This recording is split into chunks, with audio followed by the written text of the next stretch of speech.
Hello, teaching friends. I recently came across a teaching tag video and I wanted to join the fun. It was originally posted by Jennuine Teaching and Apples and Tiaras back in December, so I'm a little late to the party, but I would like to join nonetheless. There are 10 questions that will let you learn a little bit about me, so here goes. Number 1, how long have you been teaching?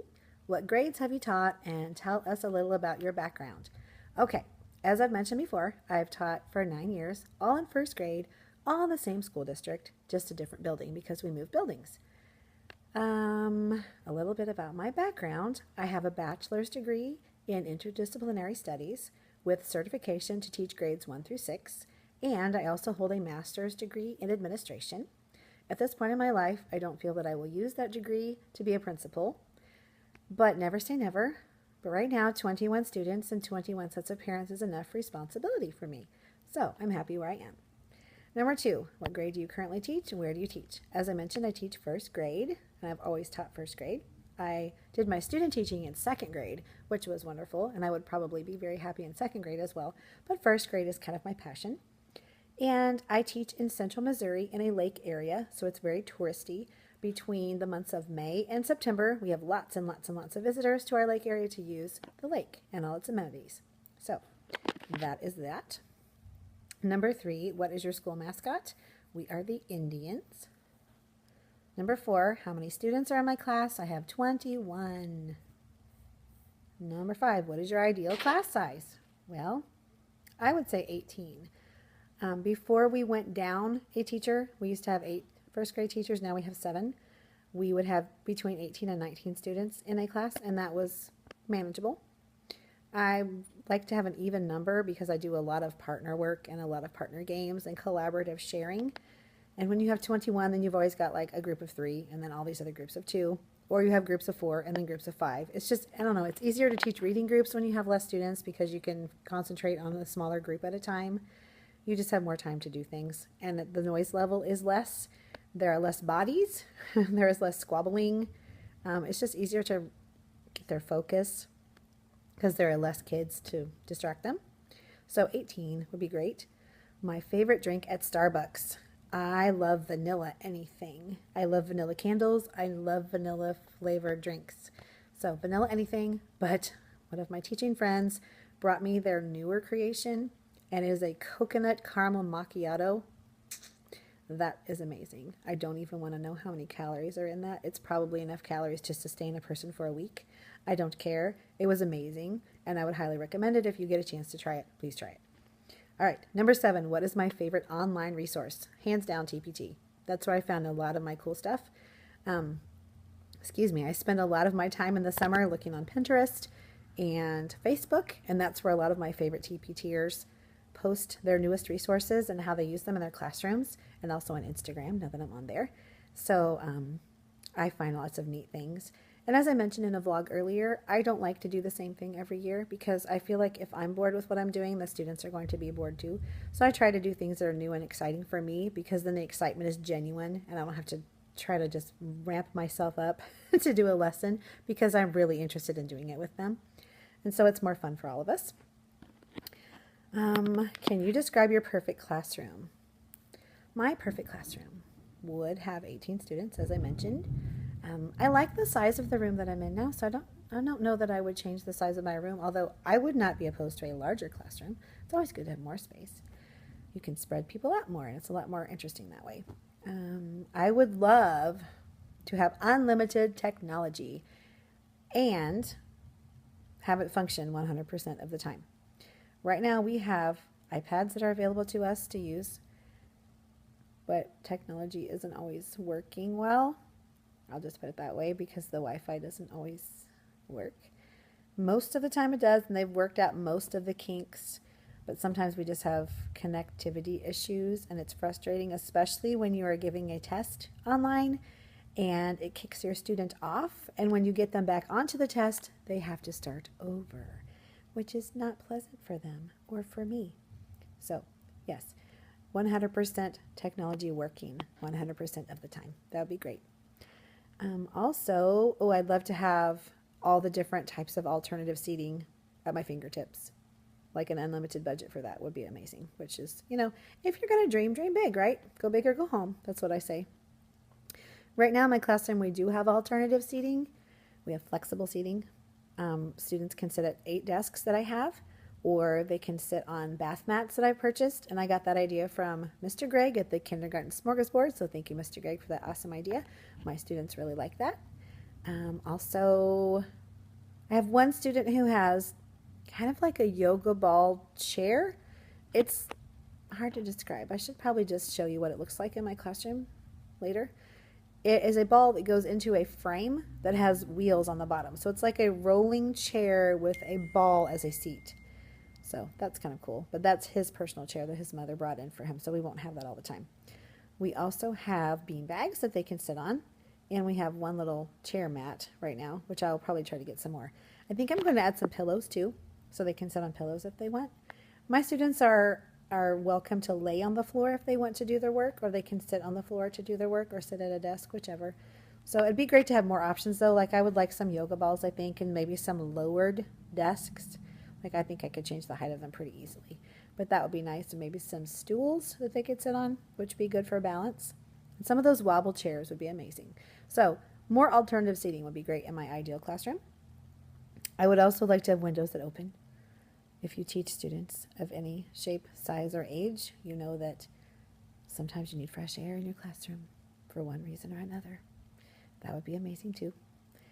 I would also love to be able to hang things from my ceiling because I'm a very decorative, crafty, like a lot of color in my life person, like things to be cute and fun and very warm and welcoming. And my classroom is very bright, as you've seen, and has it has the same type of color scheme all the way throughout, but lots of pops of color. And I actually had things hanging in my old classroom, and then when we moved to the new building, the fire code and the fire marshal said, nope, nothing hanging from the ceiling anymore. Like, oh, bummer. So we can hang things off the walls, which is why I've got lanterns hanging off the little bulletin board strip above my countertop in the back of the room. And I'm going to do more of that next year with my pineapples, as I will show you as I decorate in the summer. So I'll make it work. But I would love to be able to hang things from the ceiling, like the students' artwork or anchor charts or posters that would help them with their learning, or just little fun doodads to make life interesting. So there's that. I would also love to have more administrative accessibility, I guess is the word. Just for like students with behavior problems, if we could have a quicker response because we have more bodies possibly, or if we have like a team that's responsible for responding to behavior issues. For example, today, I don't normally call the office for help with a student, but this particular student today, for whatever reason, was very defiant and refused to follow directions of any kind. So, after giving him options 1 and 2, he chose not to choose either of them, so he made a non-choice. And so I was forced to call the office to ask for an administrator to come remove him from my classroom because he would not physically get off the floor and leave, as I had instructed him to do, to go to a buddy classroom. So I waited and waited and waited, and it took a very long time. And I wasn't sure if my administrator was ever going to be able to come because, honestly, he probably was dealing with other behavior issues in other classrooms because we have many students that choose to have issues. So, not putting my administrative team down at all. They can only do what they can do, and there are only so many bodies that can go around for 440 students. So, you see how the ratio works. Two administrative people for 440 students does not work very well. If you have children that all of a sudden decide to be squirrely at the same time. So I was able to get him to finally go into the buddy room and fill out a think sheet and to reflect on his behavior choices and determine whether those were the appropriate choices for him and why they were not okay and what he should do next time. Wow. Did you hear that? That was a massive lightning strike that we just had. Whew. We have a bad storm coming. That is not making me feel very good, but it will be okay. I'm nice and cozy in my house. But my poor husband is not home from work yet, and he drives from about 30 minutes away. So I'm not very happy that he has to be out in that. He did call me just a little while ago to tell me he was going to try to wait it out a little bit before he left because it is pouring outside. Like, I don't know if you can hear it on the camera, but it is pouring rain. It is like covered like a monsoon. So I hope that he can leave soon and come home. Okay, so those were my dream things for my classroom. Number 9, what is your favorite or least favorite part of teaching? What is your favorite and favorite? Really? What is your favorite and least favorite part of teaching? My least favorite is all the testing that we have to do. Some of it is necessary. Some of it doesn't seem necessary and not worthwhile and not worth the time, effort, blood, sweat, and tears that goes into it. My favorite part of teaching would have to be when you find this super cool lesson and you're excited about it and the kids are excited about it and it goes well and the students are just like, oh my gosh, that was so fun. And they don't even realize that they were learning. They just thought, oh, we're just having a lot of fun with our teacher. Those are the best moments ever. There have been so many times where at the end of the day we reflect on our day. We have what we call PM meeting. And we talk about, if we have time, we talk about what was the best part of today. And so many times the students have said, sorry, that was my husband asking me to wait another 5 minutes to order the pizza that he will pick up because he's still waiting out the storm because it's storming a lot harder now. So hopefully that won't last very long and he can get home and we can have a fun pizza and movie night together. All right, I was talking about my favorite part of teaching, and I had just mentioned that we have a PM meeting most days, especially when we have more time at the end of the day, to reflect on our day and talk about the best thing that happened that day or the most fun thing.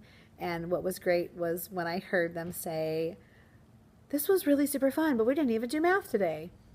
And I'll say, well, remember that game that we played? They're like, yeah, that was really fun. Well, that was math. And they're like, that was math?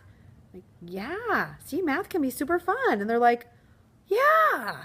I just love when they don't even realize that we did math, we did science, we did whatever that we were supposed to do. But they didn't realize because it was super fun and they just got caught up in the moment and just went with it. And it was great.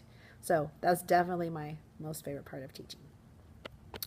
Number 10, what is some advice that you would give to a beginning teacher, someone who's thinking about going into teaching, or someone who is already teaching? Very good question. My biggest advice is to get as much teaching experience in a school as humanly possible. Get into a school and volunteer if you can. Just observe the classroom if that's all you have time for. Volunteering is even better if you can work with some students. That would be great. And talk to some teachers.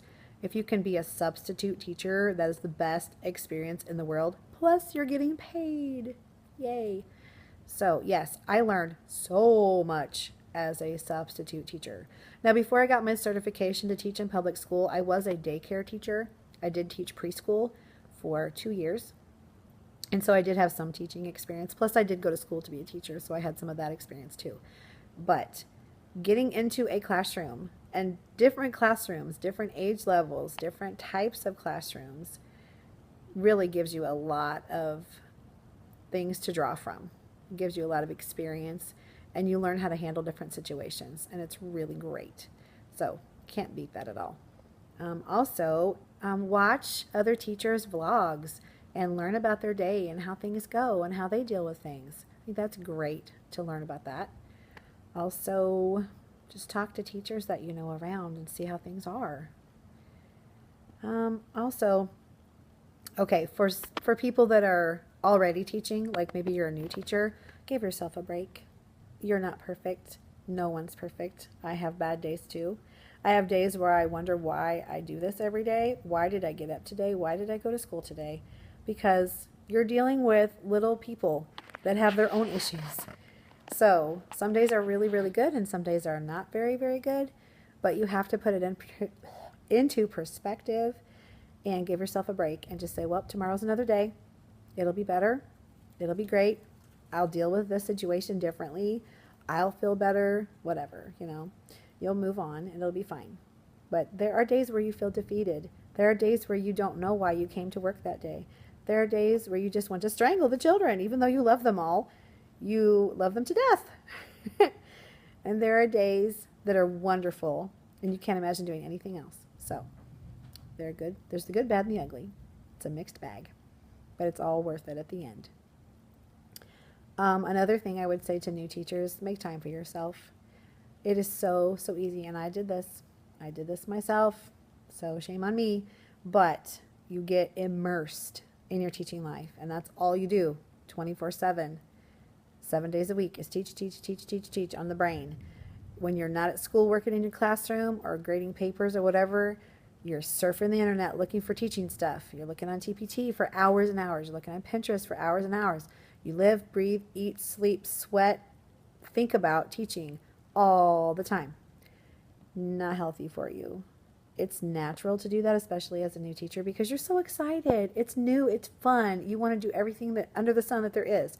There was one year, oh my goodness, I think I had like 9 Pinterest projects going on at the same time, because I'd find something, go, oh, I want to do that. And I'd find something else, oh, I want to do that. And then I'd find something on someone's website or something. Oh, I want to do that. I'd find something on TpT. Oh, I want to do that too. I'm like, holy cow, what am I doing to myself? Yes, these are all really super cute and super fun and super neat and really awesome, but do I really need it to put all the stress on myself? No. So you will learn the hard way, unfortunately, and you will be really stressed and feel really bad for a while because you get sick. But yes, take time for yourself and be with your family, and also have things outside of school that you like to do and that you enjoy, so you have something to look forward to and something that you can do when you've had a bad day at school and you don't want to have anything to do with school that you can go to. So that's something you can look forward to and something that will make you feel better. Even if it's just something as simple as taking a bubble bath, give yourself something to look forward to. I like to watch Mr. Thane. He does daily vlogs. I don't know how the man does it. I can hardly keep up with, sending you something each week. But Mr. Thane does daily vlogs and posts them every day. I love watching him, and I love watching his wife, Kristen. But he always says to have something to look forward to, and he makes Wednesday what he calls his reset day. That's kind of the day that he kind of rejuvenates and looks forward to every week, which I think is great, because that's the middle of the week. That's the point in the week where you're really starting to feel the tired, and you still have 2 days left to teach. Friday is not near enough, and Monday wasn't long enough ago to forget about. So I think Wednesday is a great idea to have a reset day and have something really super fun and special that you do on Wednesdays, so you have something to look forward to. I know he talks about, he has Tuesday dinners with his friend and his wife, and they alternate whose house they go to, which is really cool. And Tuesday is like a nothing kind of a day. Like Tuesdays are like, it's not Monday, so it's not the worst day of the week, but it's not Friday, so it's not the best day of the week. So I think Tuesday's a great day to have something fun planned on, because it's kind of a wah-wah kind of day anyway. So cool. All right, that's all I have to say about that. And I would love if you would take on the teaching tag and answer the questions yourself, and make a comment down below so I can watch your teaching tag. Until then, happy teaching, and I will talk to you later. Bye.